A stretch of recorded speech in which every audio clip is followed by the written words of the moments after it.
بسم اللہ الرحمن الرحیم۔ السلام علیکم۔ ابرار رشید آپ کی خدمت میں حاضر، اور نیڈلیس ٹو سے کہ کافی دنوں سے گلا خراب اور فلو کی شکایت تھی۔ آج کل میرا خیال ہے پورے پاکستان میں تقریباً ہر شخص ہی اس کا شکار ہے۔ اس دوران بہت سی باتیں ہوئیں، باتوں سے مراد بہت سی خبریں روح پذیر ہوئیں، لیکن ایک خبر جس کا ذکر میں کروں گا، ہماری خوش گمانی کہیے، خوش فہمی کہیے، ہمارے قومی مزاج کا حصہ کہیے، کوئی دوسرے دو ممالک میں کوئی ایسی ڈیولپمنٹ ہوتی ہے تو فوری طور پر ہم اپنی امیدیں اس ڈیولپمنٹ کے ساتھ لگا لیتے ہیں کہ دیکھیں ہمارے دوست ممالک اور دشمن کے دشمن جو ممالک ہیں وہ آپس میں مل رہے ہیں، تو یقیناً اس میں پاکستان کے لیے کوئی خیر کا پہلو برآمد ہوگا۔ میں بات کر رہا ہوں روسی صدر ولادیمیر پوٹن کی، کہ جنہوں نے ابھی حال ہی میں ایک بڑا طوفانی قسم کا ایک روزہ دورہ مکمل کیا یو اے ای کا اور سعودی عرب کا، اور یہاں پر انہوں نے یو اے ای کے صدر شیخ محمد بن زائد اور سعودی عرب کے کراؤن پرنس محمد بن سلمان، ایک کو ایم بی زیڈ کہتے ہیں اور دوسرے کو ایم بی ایس، یعنی دونوں ایم بی ایس اور ایم بی زیڈ سے انہوں نے ملاقاتیں کیں، اور ان ملاقاتوں کے دوران خاص طور پر یو اے ای کے جو صدر ہیں ایم بی زیڈ، انہوں نے پوٹن کی بہت تعریفیں کی اور انہیں اپنا فیوچر کا انرجی پارٹنر بھی قرار دیا۔ یاد رہے کہ جو آئل پیدا کرنے والے ممالک ہیں یہ تینوں ممالک اس کے رکن ہیں، یعنی سعودی عرب، اپنا متحدہ عرب امارات اور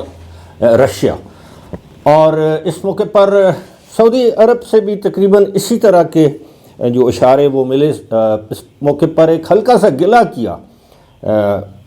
صدر پوٹن نے کہ جناب حسب وعدہ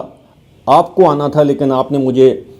دعوت دی تو میں حاضر ہو گیا ہوں، اب مجھے آپ کی آمد کا انتظار رہے گا۔ اس کی وجہ یہ ہے کہ صدر پوٹن اس وقت ایک لحاظ سے عالمی تنہائی کا شکار ہیں، یعنی مغربی ممالک میں وہ جا نہیں سکتے، انہیں بلاتے نہیں ہیں، مغربی ممالک کے رہنما انہیں اپنے دورے جو ہیں وہ نہیں کرنے پڑ رہے، حالانکہ ممالک کے مابین یا درمیان اختلافات بھی ہوتے ہیں، سفارتی تعلقات قائم رہتے ہیں، لیکن صدر پوٹن نے جو اس وقت بڑی حکمت عملی کے ساتھ، اس کا ظاہر ہے اس خطے پر تو اثر پڑیں گے۔ دیکھیں سب سے پہلے تو چین،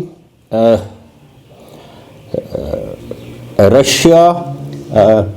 ترکی، کسی حد تک ایران،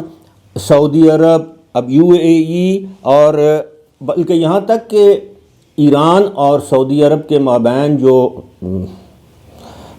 کے لحاظ سے آپ یہی کہہ لیں کہ جنگ بندی کروائی ہے، سمجھوتا کروایا ہے، راضی نامہ کروایا ہے، اس میں چین کا سب سے بڑا کردار تھا۔ اب صورتحال یہ ہے کہ کہا یہ جا رہا ہے کہ آئندہ یہ جب اوپیک ممالک، یہ جتنے بھی، اس میں کویت بھی شامل ہو سکتا ہے، کہ یہ جب، کیونکہ دونوں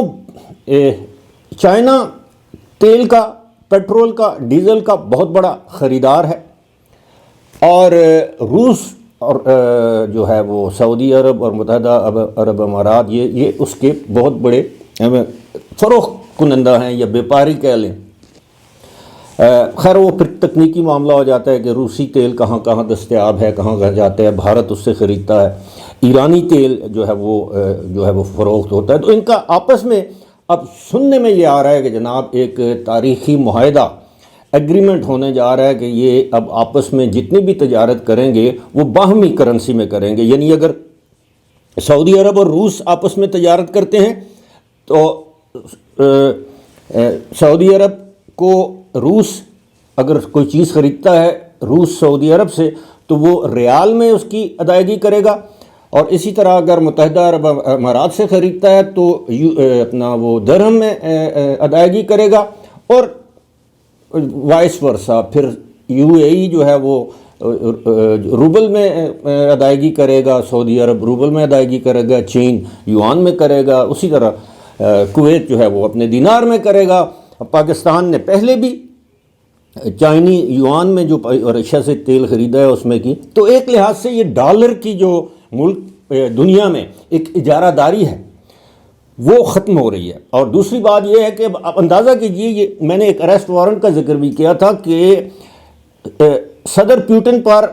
انٹرنیشنل کورٹ آف جسٹس، عالمی عدالت انصاف نے صدر پیوٹن کا اریسٹ وارنٹ جاری کیا ہوا ہے کہ جناب وہ کسی بھی ایسے ملک میں جائیں جو عالمی عدالت، یہ عدالت انصاف ہے، اس معاہدے کے دستخط کنندہ، جیسے سگنیٹری کہتے ہیں اس ٹریٹی کے، تو ان کو اریسٹ کیا جائے۔ کیوں؟ کہ انہوں نے، ان پر الزام ہے کہ انہوں نے یوکرین کے بچے ڈیپورٹ کیے تھے۔ اب تھوڑی دیر کے لیے سوچئے کہ 7 اکتوبر سے آج دن تک تقریباً 2 مہینے سے بھی زیادہ وقت ہو چکا ہے، کتنے بچے شہید کیے، ڈیپورٹ تو دور کی بات، کتنے معصوم بچے، شیر خوار جسے ہم کہتے ہیں، اس کے علاوہ جو ماں کے پیٹ میں تھے، حاملہ خواتین ہزاروں کی تعداد میں اسرائیل نے مار دی، لیکن نیتن یاہو کے خلاف کوئی وارنٹ ایشو نہیں ہوا۔ اب یہ جو بلاک بن رہا ہے، یقیناً اس سے امریکہ کو تکلیف ہوگی، اس سے برطانیہ کو تکلیف ہوگی۔ یہ جو ہے گزشتہ سال بھی یہ معاملہ چلا تھا جب یورپ میں ایک کرائسس آ گیا تھا، انرجی کا کرائسس۔ اور میں آپ کو یہ بتاتا چلوں کہ دونوں جو ملاقاتیں ہوئی ہیں محمد بن سلمان اور محمد بن زائد کے ساتھ صدر پیوٹن کی، ان میں انرجی اور کلائمیٹ اور ایڈوانس ٹیکنالوجی، یہ 3 ایسی چیزیں تھیں جو سر فہرست تھیں۔ اب دیکھتے ہیں آنے والے دنوں میں 10 جنوری کا لوگ کہہ رہے ہیں کہ شاید کوئی ایسا معاہدہ طے پا جائے برکس کی صورت میں یا ان ممالک کی صورت میں کہ جناب مستقبل میں یہ اپنی تمام تجارت جو ہے وہ ایک دوسرے یعنی باہمی کرنسی کے ساتھ کریں گے اور ڈالر کا استعمال جو ہے وہ نہیں کیا جائے گا۔ امید ہے آپ کو ویڈیو پسند آئی ہوگی، اپنا کامنٹ ضرور اس سے آگاہ کریں، لائک کا بٹن، سبسکرائب کا بٹن ضرور دبا دیا کریں۔ فی الحال مجھے دیجیے اجازت، خدا حافظ۔